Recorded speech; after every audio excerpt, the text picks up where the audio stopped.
Bienvenidos a esta celebración por el cumpleaños número 99 del poeta y sacerdote Ernesto Cardenal.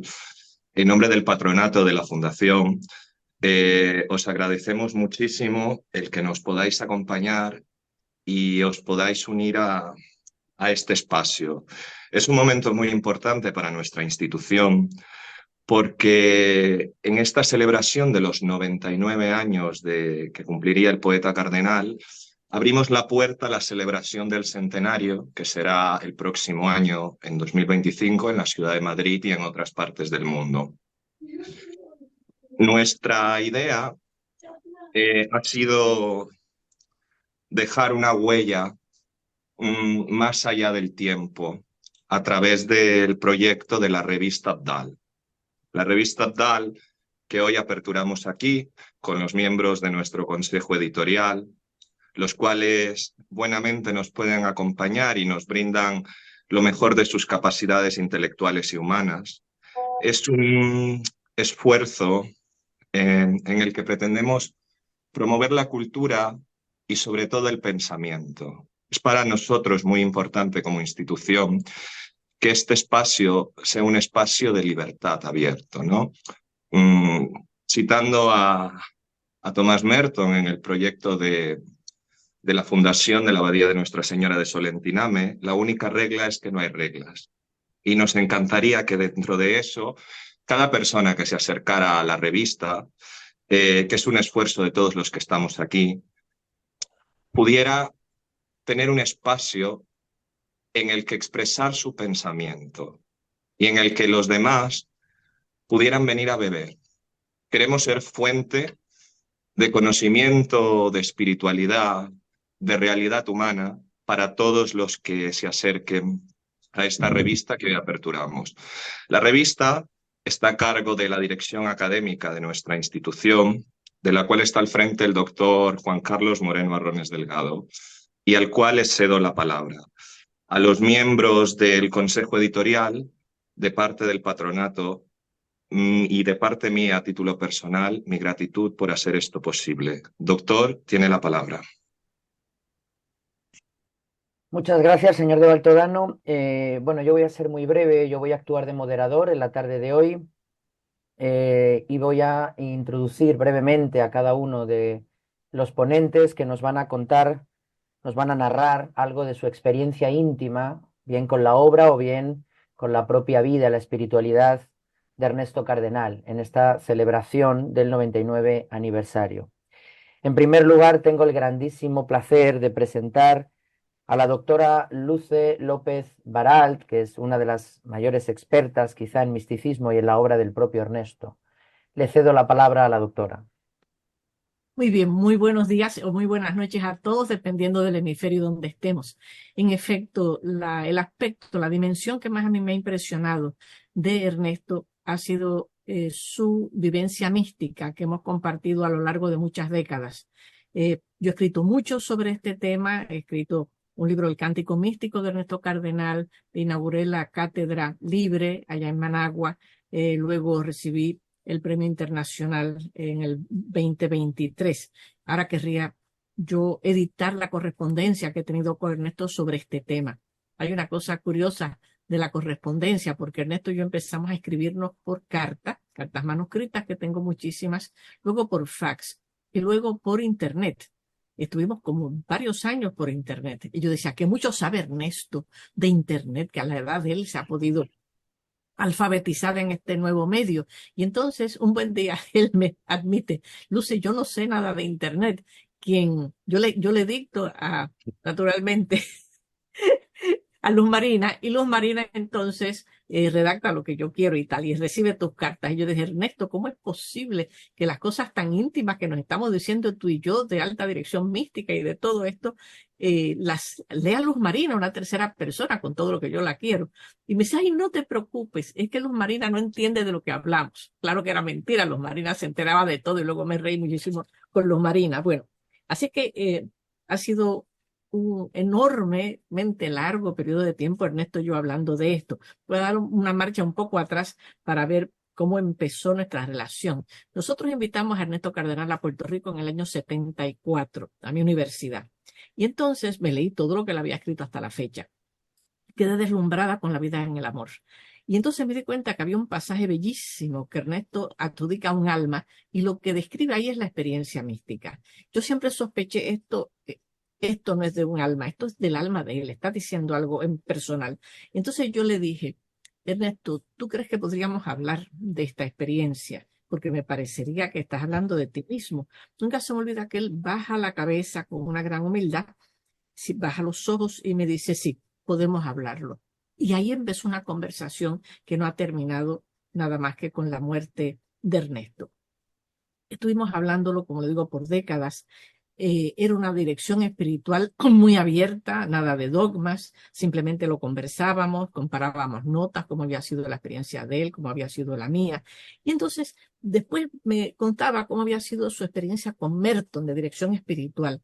Y entonces me dice, Merton en el fondo, me di cuenta luego, me dio una dirección espiritual zen. Yo dije, ¿en qué consiste esto? Dice, bueno, porque yo cuando fui a la trapa en Getsemaní, Kentucky, era para que Merton me dirigiera, porque confiaba mucho en esa inmensa capacidad espiritual de él.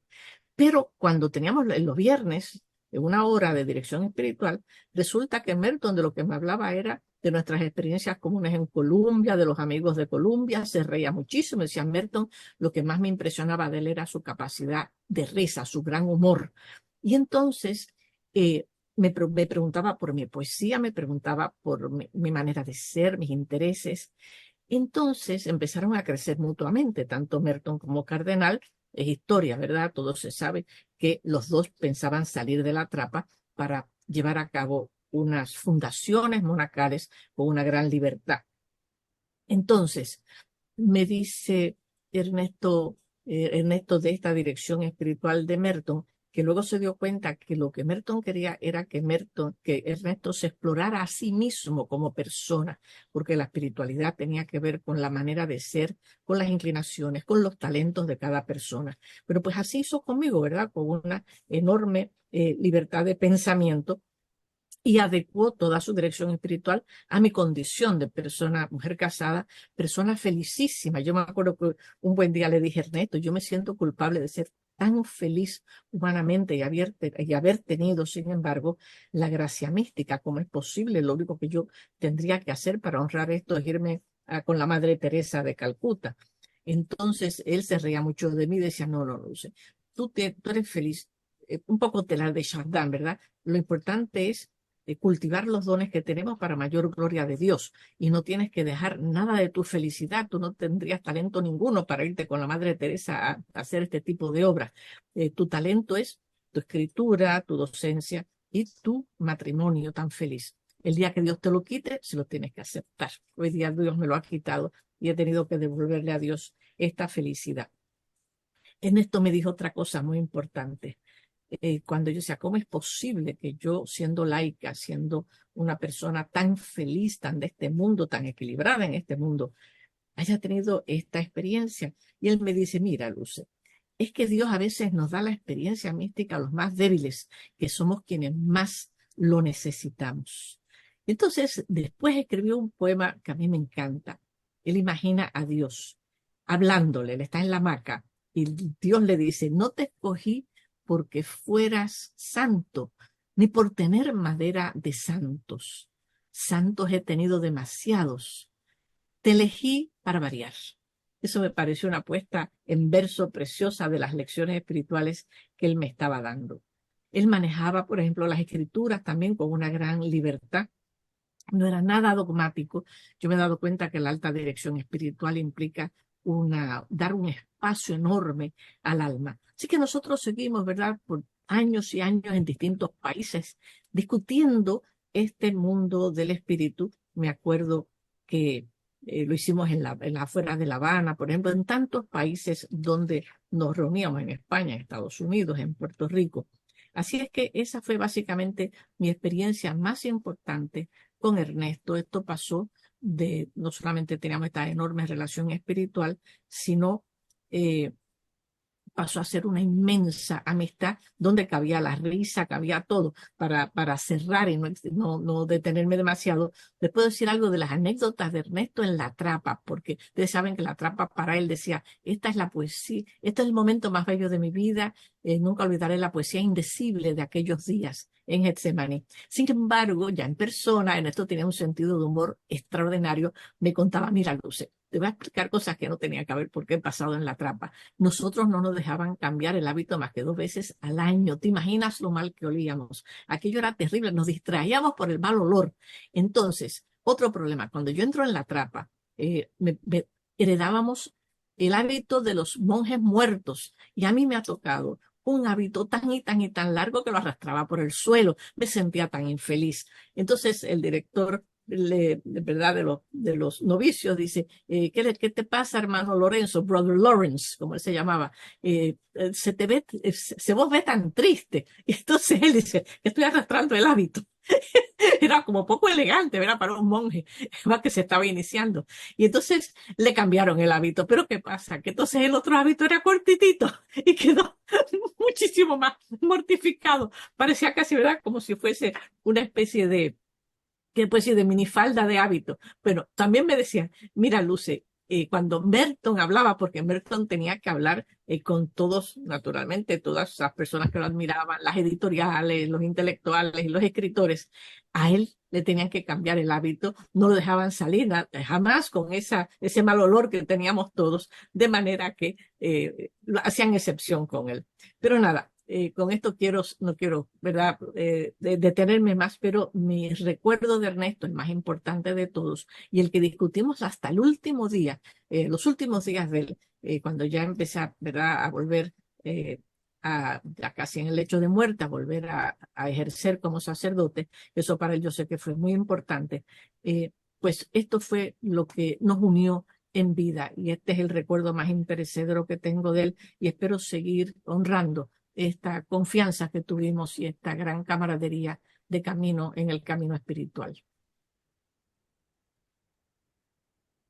Muchas gracias por la intervención. Además me parece muy interesante porque en el primer número de la revista la doctora Luce ha contribuido también con un maravilloso artículo. Entonces también iremos desgranando todo esto con las diferentes intervenciones de la importancia, ¿no?, de revitalizar la figura y la obra de Ernesto a través de esta revista. Tengo ahora el honor de presentar a Antonio Fuertes Zurita, que es, por así decirlo, bueno, nuestro profesional, nuestro experto en toda la rama más energética, ecológica, que también es uno de los grandes temas de la obra de Ernesto. Tiene la palabra. Hola, buenas tardes a todos y gracias a Óscar y a Juan Carlos primero por invitarme a estar en el Consejo Editorial con personas tan importantes como ustedes, ¿no? Yo tengo que empezar diciendo que mi conocimiento de Ernesto es limitado porque me he acercado ahora gracias precisamente a la ayuda de Óscar y de Juan Carlos, ¿no? Y sí tenía conocimiento, lógicamente, Ernesto es una persona mundialmente conocida, con episodios que todos tenemos en mente, y también a través de Merton, porque en España hay una serie de personas muy ligadas a la International Merton Society, que son seguidores, grandes expertos en Merton, y lógicamente, como ya se ha mencionado aquí, Merton y Ernesto Cardenal son dos figuras que no se pueden separar la una de la otra, ¿no? ¿Y cómo me estoy acercando? Pues me estoy acercando con lecturas y me estoy acercando haciendo pivotar todo sobre su experiencia mística el 2 de junio de 1956, si no recuerdo mal, esa era la fecha correcta, y tratando de entender, con la ayuda inestimable, Luce, de tu libro La cima del éxtasis, que he leído con gran interés y voy a decir hasta pasión, porque el, el grado de conocimiento que demuestra el libro, que tiene el libro sobre lo que son experiencias místicas, me parece impresionante, ¿no? Me parece impresionante desde todos los puntos de vista. Y estoy tratando de, bueno, sabemos, y Luce lo describe muy bien en su libro, que estas experiencias místicas, estas no sé si llamarlo iluminaciones o momentos fundantes, momentos transformantes, lo denominas en tu libro, Luce, cambian la vida de las personas. Es decir, hay un antes y un después.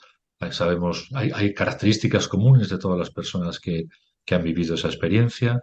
Hay una sensación de unidad, de que no hay división, la unidad del todo. Y luego todo el mundo coincide en que es muy difícil describir, porque lo que se siente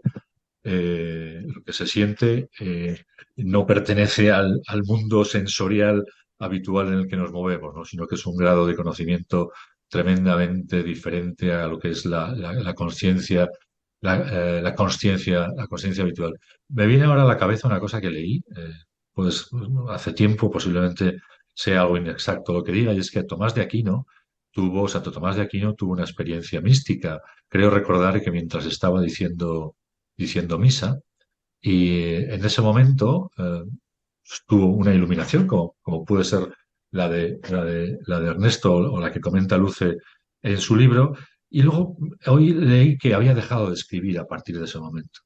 Y cuando le preguntaban por qué no escribía, él decía algo así, lo diría mejor que yo ahora, pero con mis palabras, porque después de eso ya nada es igual, nada merece la pena, nada tiene el valor de lo que he vivido, ¿no? Bueno, volviendo un poco al principio, estoy intentando construir lo considero como un viaje, como una trayectoria, ¿no?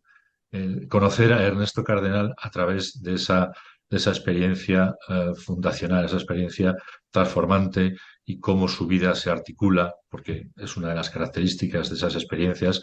El resto de la vida, hay un antes y un después, el resto de la vida solo se entiende a partir de esa experiencia mística, ¿no? Eh, bueno, yo vengo del mundo de la empresa.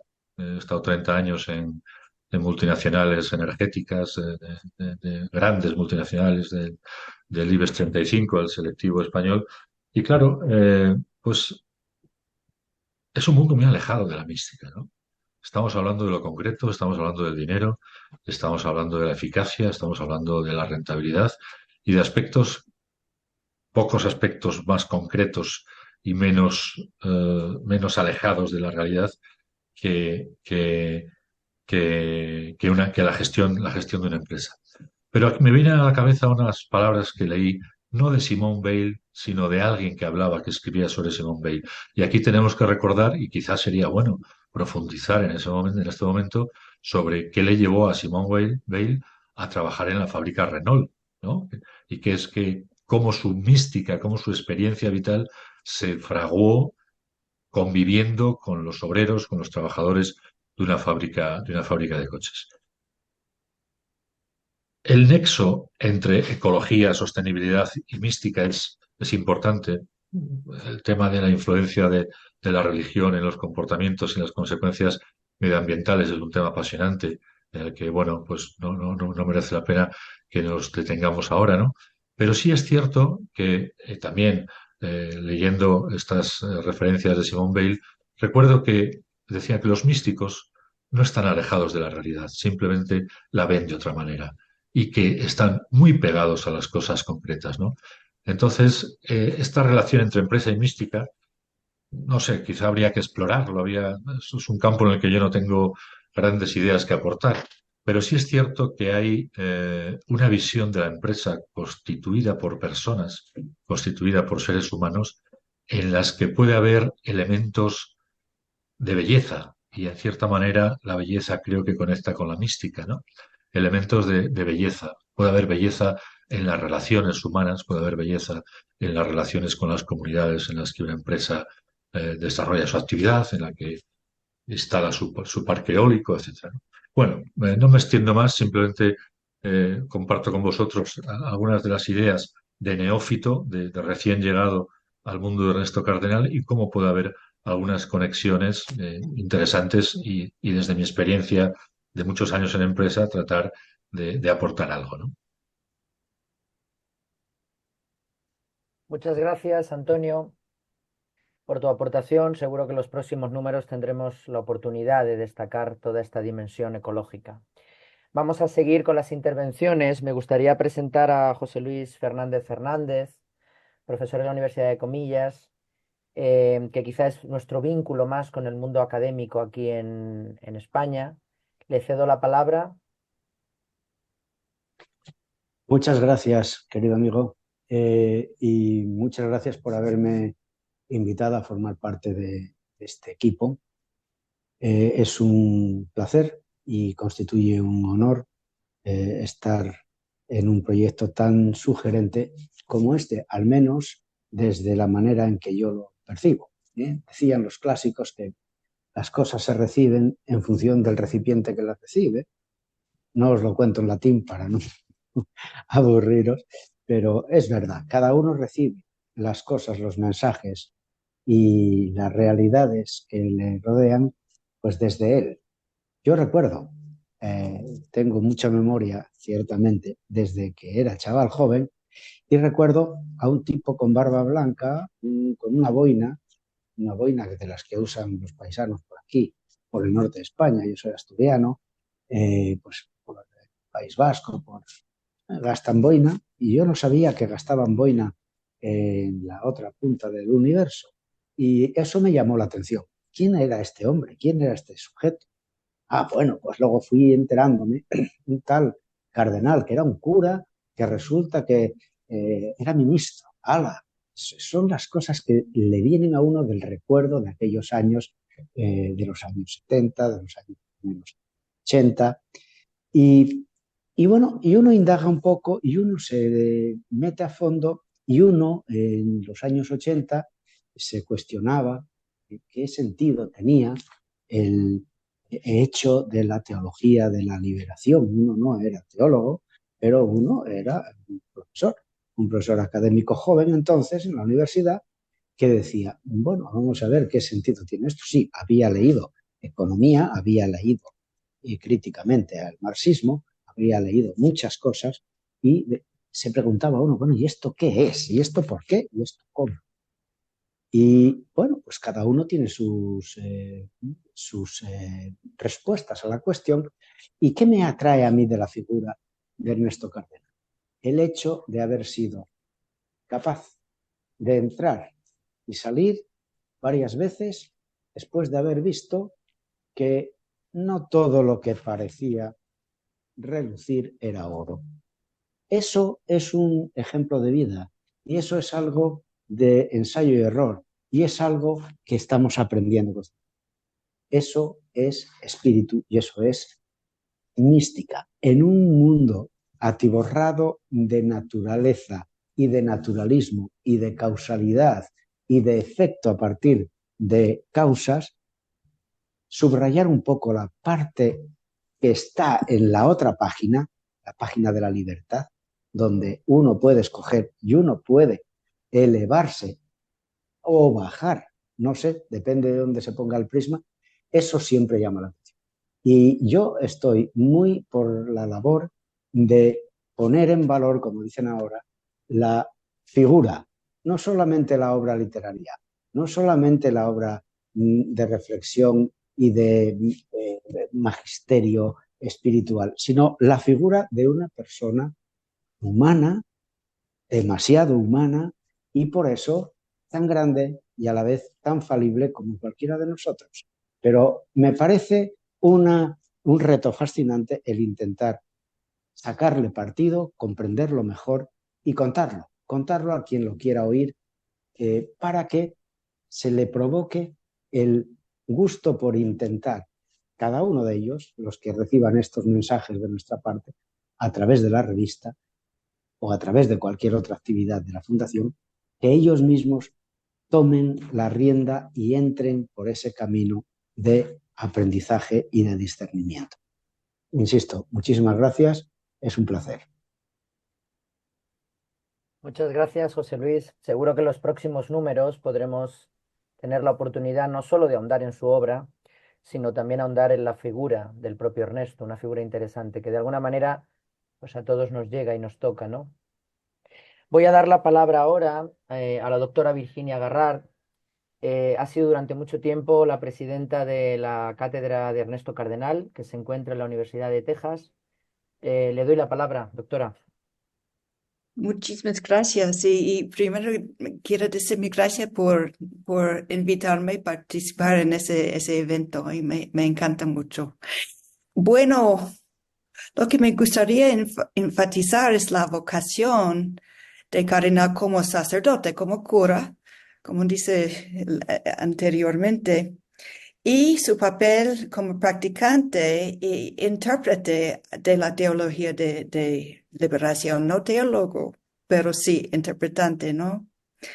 Y la comunidad de Solotename era a una vez utopia, pero al mismo tiempo profundamente arraigada en la realidad.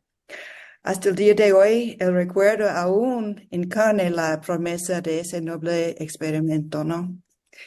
Y más que eso, quiere decir que, como todo el mundo sabe, y estamos discutiendo eso, Ernesto tenía un concepto de lo divino muy, muy amplio y se fue amplificado a lo largo de su dilatada vida, ¿no? Pero en su corazón, y esa es mi opinión, y me imagino que Luz Mariana tuviera tener una opinión diferente, pero siguió siendo sacerdote, siguió siendo cura, a pesar de los castigos y las limitaciones que le impuso el Vaticano. Y esos podemos verlos en las fotos de cuando el nuncio papel le restauró su ministerio en los meses previos a su muerte. Esos tocan a mi corazón. Para mí es de vital importancia que lo veamos como un místico, por supuesto, pero también como un devoto hombre de Dios por toda su vida. Eso es todo lo que quiero decir en este momento, pero ese es un punto que quiero enfatizar, ¿no? Porque era y todavía es sacerdote. Gracias.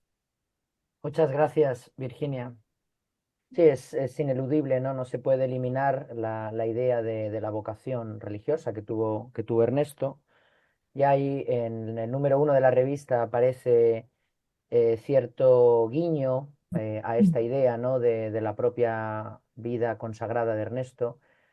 Me gustaría seguir la línea, darle la palabra al escritor, al poeta, al amigo de la Fundación, Manuel Francisco Reina, que nos va a dar más esa visión más apegada a lo artístico, a lo estético.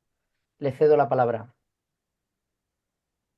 Bueno, buenas tardes a todos, buenos días, según donde estemos y en el momento en el que se conecten nuestros posibles oyentes, bienvenidos sean todos. En primer lugar, agradecer tanto a Óscar de Baltodano como a ti, Juan Carlos, que hayáis contado conmigo tanto para el patronato de la Fundación como para el consejo de redacción de la revista.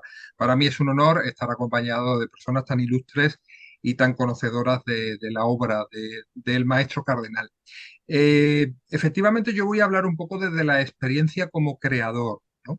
Mi relación con Ernesto Cardenal es una relación poética en principio, pero también biográfica. Una de mis grandes mentoras, desde que yo era un adolescente y empecé a ganar algún premio de poesía y a publicar algunos de mis primeros libros, era la poeta gaditana Pilar Paz Pasamar. Pilar Paz Pasamar, que fue tenida y es tenida como la última poeta mística española, discípula de Juan Ramón Jiménez, por cierto, hay unas conversaciones maravillosas, Luce, de la que hablamos en un momento determinado en Casa de América cuando recibiste el Premio Internacional de la Fundación Ernesto Cardenal. Hay unas conversaciones maravillosas del estudioso Gullón, que va a hacerle una entrevista, una larga entrevista que se publicó a Juan Ramón Jiménez precisamente en tu universidad, en Río Piedras, y él habla precisamente de todos esos jóvenes poetas españolas, cita a Pilar Paz Pasamar como su discípula, su última discípula española, y habla ya también de los poetas de Centroamérica, ¿no? Especialmente de lo que está pasando en todo Centroamérica y toda esa agitación poética. Bueno, no me voy por las ramas. A mí Pilar Paz Pasamar, además de marcarme ella y su obra poética, yo que soy tenido por un poeta más bien mundano, pero sin embargo ella es una poeta eminentemente mística.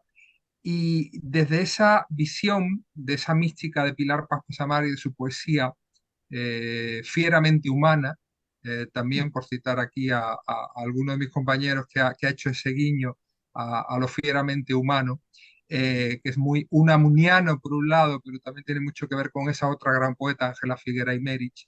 Eh, eh, Ella conectó enseguida con Ernesto Cardenal, con todo ese movimiento que fue la poesía de la liberación, porque ella fue estudiante y publicó su primer año en el año 51, pero ella ya estaba en los 50 en Madrid y conoció a Ernesto Cardenal en Madrid en los años 50. Para ella, la propuesta poética e intelectual, además del temblor místico de Ernesto Cardenal, fue absolutamente revolucionario. De hecho, la teología de la liberación y la poesía de ese grupo entra en España gracias a Pilar Paz Pasamar, que escribe mucho sobre ello, junto con la que fuera primera mujer en entrar en la Real Academia de la Lengua Española, que fue Carmen Conde, que escribió precisamente un ensayo sobre la literatura centroamericana, especialmente sobre Nicaragua, un libro que, si no recuerdo mal, se llama Jaguar puro y marchito, o algo así se llama el libro. Cuando yo conozco a Pilar Paz, entre las lecturas que ella me recomienda, ella me dice: ¿tú has leído a un grupo de poetas y de escritores? Algunos de ellos además eran pintores, me dijo, que nicaragüense. ¿Tú conoces a Ernesto Cardenal, conoces a Pablo Antonio Cuadra, conoces a Mario Cajina Vega?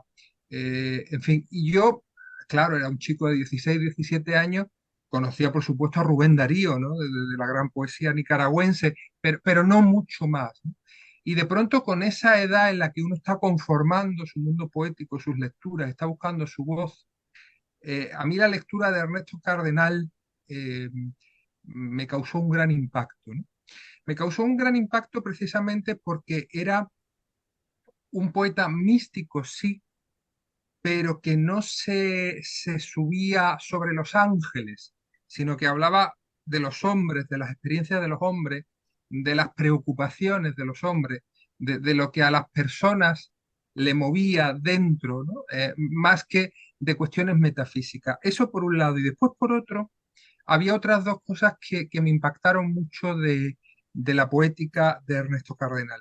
Por un lado, la fijación literaria por el tema del amor, que me parece, pero no solo el amor místico, el amor de Dios. Yo creo que él estaba muy con San Agustín en eso de que cuando San Agustín dice ama et quod vis fac, ¿no? Ama y haz lo que quieras. Yo creo que Ernesto estaba un poco en eso también, ¿no? Para Ernesto, como lo era para el Cristo, lo importante era el amor, daba igual la manera en la que el amor se manifestara, porque detrás de esa manifestación del amor, fuera humano, estaba siempre Dios, ¿no? Eso por un lado. Y después, por otro, a mí me parece que hay algo profundamente revolucionario en la poética de Ernesto, que es cómo él acaba aunando teología y ciencia, especialmente la astrofísica y la astronomía, ¿no? Es decir, me parece que eso es una aportación a la poesía contemporánea y a una poesía a futuro, que yo creo que va a tener muchos estudiosos, pero también muchos seguidores desde la creación, porque era algo que no sucedía en la poesía, sobre todo en la poesía hispanoamericana, desde probablemente ciertos antecedentes y traducciones de la poesía sufí, por ejemplo, o de la poesía andalusí. Estoy pensando ahora mismo en Inga Virol, por ejemplo, que tiene mucha poesía dedicada a los astros y a la relación de los astros con Dios y con la mística y demás, pero es una cosa muy insólita en la poesía hispanoamericana, ¿no? Y a mí todo eso me impactó mucho, ¿no? Cómo él hace compatibles dos mundos que parecen no solo incompatibles, sino antagónicos, ¿no? Opuestos, ¿no? Como son los de la ciencia, el de la astronomía, el de la astrofísica y el de la mística, ¿no? Eso me parece absolutamente único, insólito en la literatura hispanoamericana.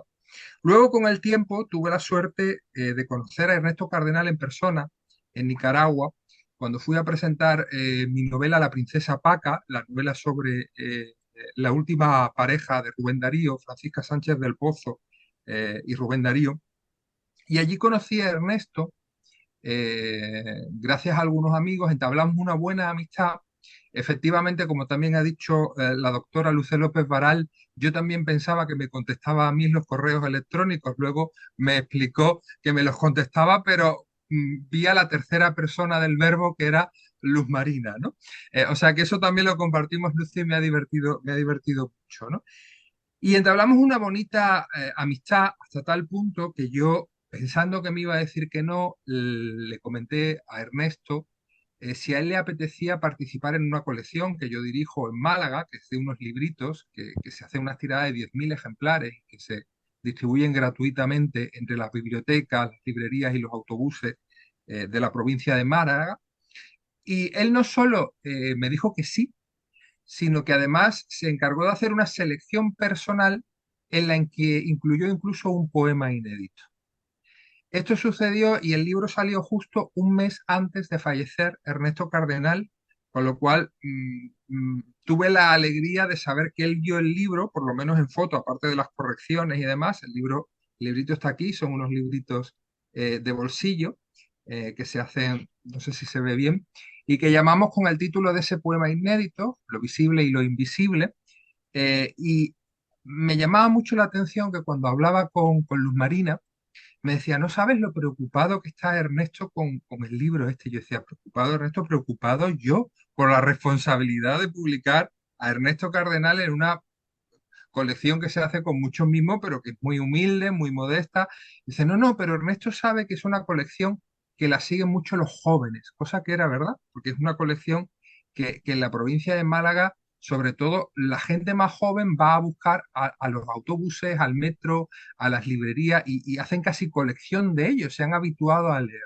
Y entonces, como yo le contesto a Ernesto, me dice Luz Marina, no, no, pero está muy preocupado, no sabes el quebradero de cabeza, la de veces que me ha cambiado los poemas de la selección, porque él quiere que sean unos poemas que les vaya a llegar a los jóvenes. Y a mí eso también me emocionó mucho y me llamó mucho la atención, ¿no? Porque era la prueba evidente de que a Ernesto le ocupaba y le preocupaba que su obra, que su mensaje llegase a todos, pero especialmente a la gente más joven, ¿no? Y me parece que eso también es un legado que nos ha dejado a nosotros, una obligación que nos ha dejado a nosotros, la de que sigamos haciendo que su obra llegue a la gente más joven. Yo voy a cerrar, porque creo que ya me he extendido más de la cuenta, Juan Carlos, con una cosa que también decía Luce, con la que estoy muy de acuerdo y a la que leo mucho y más desde que la conozco. Cuando tú te autorreprochabas el exceso de alegría, a mí me recordaba a una de las lecturas obligadas para mí, pero sobre todo para mi maestra Pilar Paz Pasamar, que fue quien me puso en conexión con la obra y con la figura de Ernesto Cardenal, que es Santa Teresa, ¿no? Teresa de Ávila, ¿no? Y ella decía esa cosa maravillosa cuando a ella la Inquisición, que la sometió a proceso, como ha dicho Virginia, a Ernesto Cardenal le suspendieron a divinis, afortunadamente unos meses antes de fallecer, el actual Papa lo restauró a divinis, yo creo que eso le hizo feliz a Ernesto porque él nunca dejó de ser sacerdote, pero cuando a Santa Teresa casi la queman en un proceso inquisitorial porque decían que era soberbia, que cómo se atrevía ella a pensar que ella era más lista que los padres de la iglesia, que los teólogos, que los hombres, en fin, ¿no? Al fin y al cabo, y le acusaban además de utilizar el sentido del humor, la alegría, la risa, como vehículo de comunicación de la experiencia de Dios. Ella respondía una cosa que a mí me parece maravillosa, Luce, que decía, mire usted, un santo triste es un triste santo. Bueno, pues yo creo que Ernesto Cardenal tenía también eso, ¿no? Para él los santos tristes eran tristes santos, ¿no? Y tenemos que, con la alegría también, ayudar a comunicar las experiencias intelectuales, literarias, creativas y místicas, porque, bueno, muchas gracias a todos. Muchas gracias a ti por la intervención. Continuando un poco con la línea que venimos hablando de las diferentes dimensiones, me gustaría, de la vida de Cardenal, me gustaría presentar a Jesús Montero, que es quizá nuestra visión más política dentro de la revista y que nos puede aportar más en este ámbito. Le doy la palabra. Gracias, Juan Carlos, y a Óscar por invitarme a todo este proceso de redescubrimiento de Ernesto Cardenal desde que, contra mi voluntad, me ofrecisteis participar del proyecto de la fundación y ahora de la revista, ¿no? Y como neófito también, como persona cuya relación con Ernesto es una relación sin mediación más que su testimonio. Y empezaría, porque para mí la relación tiene mucho que ver con lo que ha señalado Virginia, la profesora, sobre la dimensión religiosa de Ernesto, porque esa fue para mí la llegada a conocerlo, ¿no? Para quien era un joven revolucionario a los 15, 16 años, en la España de la transición, la figura de Ernesto Cardenal, de la comunidad de Solentiname, de la misa nicaragüense, esa nueva lectura del cristianismo que nos quitaba la caspa del nacionalcatolicismo y nos hacía acercarnos a una religión comunitaria, pues fue como encontrar a Dios, ¿no? Como encontrar un camino. Aquí también había sacerdotes muy comprometidos con la democracia, con la libertad, como el padre Llanos, como un teólogo Alejandro, como distintos sacerdotes, teólogos, pero Ernesto físicamente tenía una se convirtió en un icono para muchos de nosotros. Se refería también José Luis a la boina, ¿no? Yo soy de Cantabria. Esa boina guevariana y esas melenas y barbas de Jesucristo, pues claro, era la síntesis iconográfica de ese Jesús de los pobres y de ese Ernesto caído, ¿no? Entonces era la síntesis, era Ernesto Cardenal, ¿no? Ya digo que ese es el contacto y ese es como yo me encuentro a la figura de Ernesto.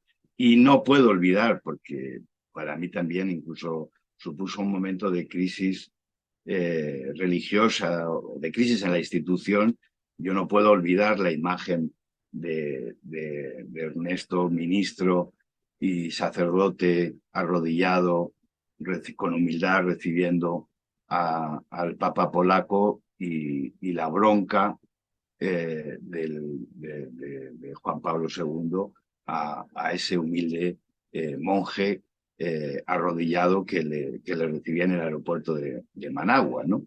Y eso forma parte también, es como la imagen que no puedo olvidar y que siempre tengo asociada, porque es esa humildad, ese respeto a las autoridades, pero al mismo tiempo esa heterodoxia para tener que decir que no a las instituciones, sean las políticas o las religiosas, cuando el camino de la libertad no lo están practicando, ¿no? Y en ese sentido, pues Ernesto, ese esfuerzo de él por construir la comunidad, por hacer el reino de Dios en la tierra, ¿no? Por construir esa experiencia comunitaria, ¿no? Con lo difícil que es en estos tiempos individualistas y colectivistas, pues ese sueño de que sí es posible construir comunidad, lazos humanos, y donde de todos se aprovechen los talentos y de todos se aprendan, ¿no? En ese sentido, alguien también lo decía antes, ¿no? El canto al amor, ¿no? Quiero decir, en eso Ernesto es ese humanismo, es esa centralidad del amor como guía de su conducta religiosa, de su conducta política, de su conducta humana, ¿no? Entonces, yo simplemente muy alegre de poder participar y aprender en este proyecto de la Fundación y de la revista. Y me gustaría acabar con unos versos que son de Ernesto, que son un epitafio de Ernesto, pero que en realidad creo que él no lo sabe, pero también los escribió para él, ¿no? Que son esos últimos versos del epitafio para la tumba de Adolfo Báez Bone, cuando él dice: creyeron que te mataban con una orden de fuego, creyeron que te enterraron, que te enterraban, y lo que hacían era enterrar una semilla. Y yo creo que Ernesto es una semilla que está por descubrir en lo literario, en lo místico, y en el compromiso social con la justicia, que creo que también es ineludiblemente unido a la figura de Ernesto. Muchas gracias, Jesús. Indudablemente, a lo largo de los próximos números tendremos que dedicar un número de la revista a ese abordaje de la idea de comunidad, la idea de sociedades nuevas, la creación de sociedades nuevas. Tengo el placer de presentar al doctor Ramón Cao, conocedor de la obra de Merton y a través de la cual también se acerca a la obra del propio cardenal. Tiene la palabra. Buen día, sea por la mañana o por la tarde. ¿Me oyen bien? Sí. Bien, en primer lugar, para mí es un inmenso placer, un honor participar en esta reunión y participar en este atractivo proyecto, ¿no? Es uno de esos acontecimientos absolutamente improbables y que se convierten pues, en una sorpresa agradabilísima. Bueno, ¿qué decir siendo el último de la fila después de todas las cosas tan interesantes que se han escuchado? Muchas de ellas naturalmente han resonado en mí, entonces no voy a insistir. ¿Cuál ha sido mi acercamiento personal a Ernesto Cardenal? Yo no he tenido la fortuna de conocerlo en persona, sí, desde luego, de ser testigo de esa presencia suya pública que se ha evocado hace unos instantes, y sentirme incluso acompañado por esa presencia a lo largo de los años.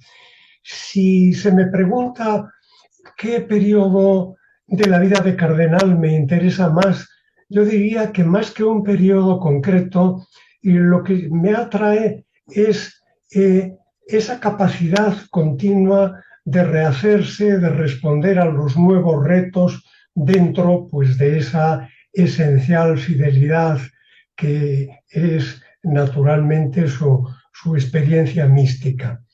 Mi descubrimiento de Merton es el de un lector que coincide, pues que es un profesor de lengua y literatura de enseñanza secundaria, en este momento ya desde hace bastantes momentos jubilado, y que descubre la poesía de Merton leyendo una selección de versos en la revista El Siervo allá por el año 72-73, y que después tiene la suerte inmensa de que caiga en sus manos este librito, que no sé si se llega a percibir, que es la edición de la poesía escogida que publica Barral en el año 75.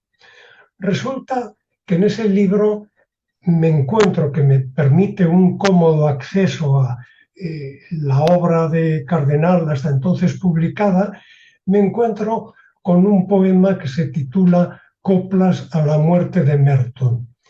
Yo había descubierto la figura de Merton unos años antes, a raíz de la noticia de su muerte extraña en el Extremo Oriente, y había comenzado a leer algunas cosas suyas y leo este poema, este largo poema de Cardenal, pues en un momento importante de mi vida por diferentes razones.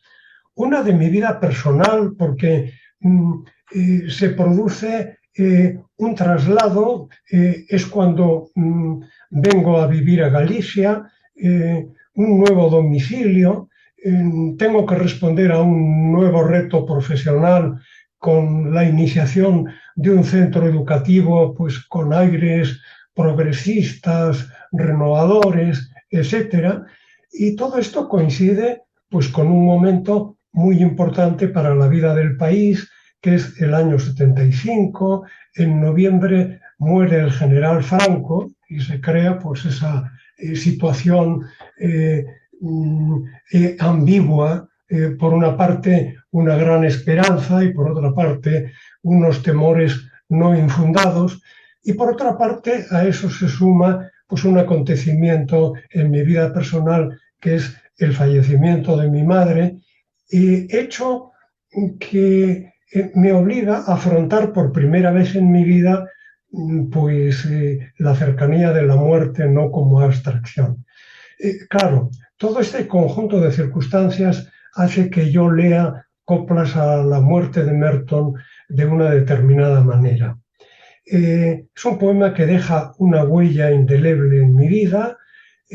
Lo leo y lo releo sin obedecer a ningún plan previo, sin ninguna finalidad precisa, pero puedo decir que es un poema que me ha ido acompañando, pues en este momento puedo decir casi durante 50 años.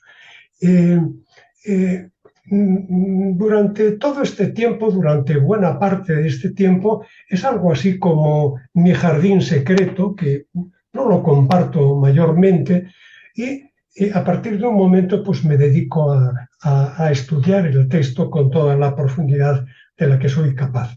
Bueno, debo decir, y abrevio para no alargarme, que mi descubrimiento de Cardenal pues es casi simultáneo al descubrimiento de Merton. Son dos regalos que me llegan en el mismo paquete y desde entonces hasta ahora siguen inextricablemente unidos. De hecho, el que yo esté hoy aquí, pues se debe también a una afinidad mertoniana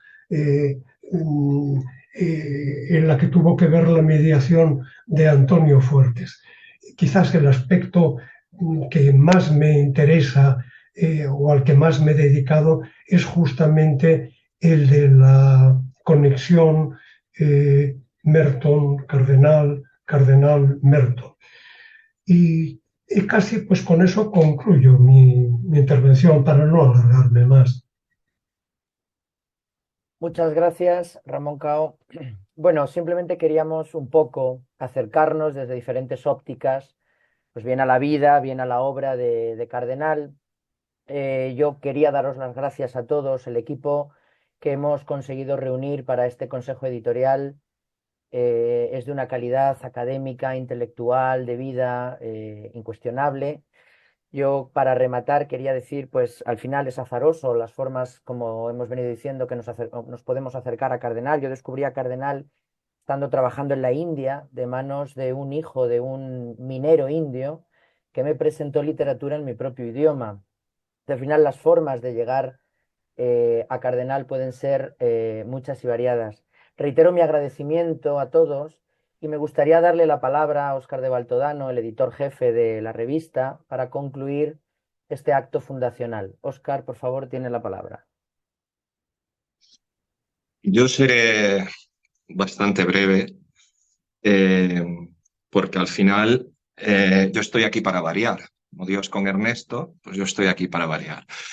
Pero escuchando a cada uno de vosotros, mirando a cada uno de vosotros, me recuerda la finalidad por la que estamos aquí, y es humanizar a Dios.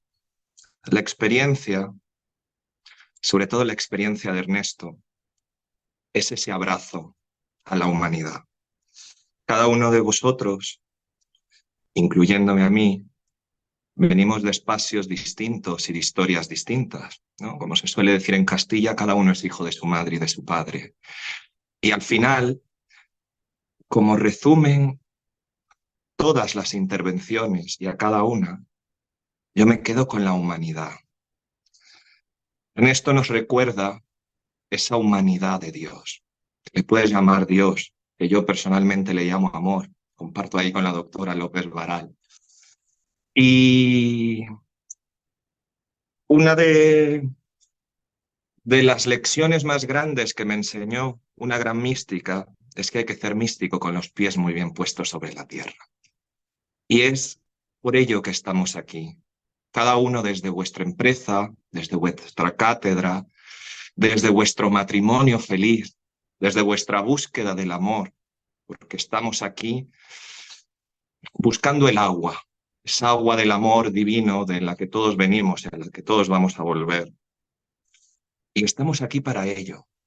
Por tanto, el mundo, la sociedad, se vuelve más fácil cuando recordamos el amor.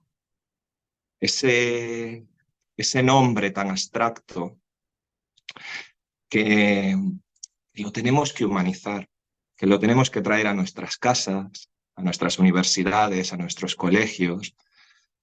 Y yo creo que es el resumen y donde me gustaría a mí que pudiera caminar también esta institución en los próximos años, cuando incluso ya no esté yo aquí, no esté la presidenta de la fundación, porque estamos de paso, pero es humanizar el amor. Tendremos una sociedad más justa. Al final el sueño de Ernesto fue este, el amor que se humanizaba en la justicia social, en los pobres, en el amor humano y en la ciencia. Así que perdonad si es demasiado dulzón mi última intervención. Soy muy castizo, no suelo tener estos momentos, pero de verdad muchísimas gracias a todos.